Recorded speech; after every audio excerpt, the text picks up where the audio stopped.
சனிக்கிழமை 25 அக்டோபர் காலை ராகுல் காந்தி அவர்கள் டெல்லியில் இருந்து விஜய் அவரிடம் உடல்நலம் விசாரித்தார். கர்ட்சி கால் என்று கேசி வேணுகோபால் கன்ஃபார்ம் பண்ணியிருக்காங்க. செகண்ட் டைம் பேசினது. இது கர்ட்சி கால், ஒன்றும் இதுக்கு அதுக்கு சம்பந்தம் கிடையாது, அரசியல் இல்லைன்னு சொல்லி மறுத்திருக்கிறார்கள்.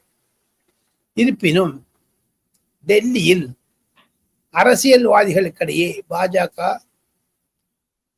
காங்கிரஸ், கம்யூனிஸ்ட் போன்ற கட்சிகளிடையே, ஈவன் அகிலேஷ் யாதவனுடைய ஒரு சீனியர் எம்பி கூட எங்கிட்ட பேசினார்.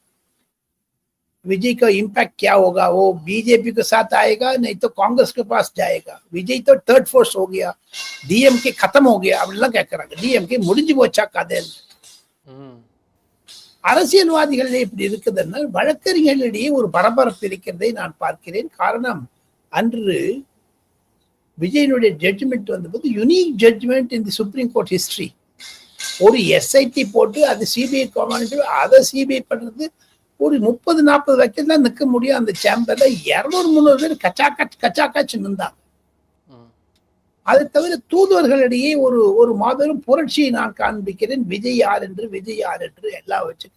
தூதுவரகங்கள் என்றால் அமெரிக்க, ரஷ்ய, சீனா, பிரான்ஸ் போன்ற தூதுவர் எங்கெங்கு தமிழ் ஆதிக்கம் இருக்கோ அவங்கெல்லாம் they are interested in knowing the policies of TVK.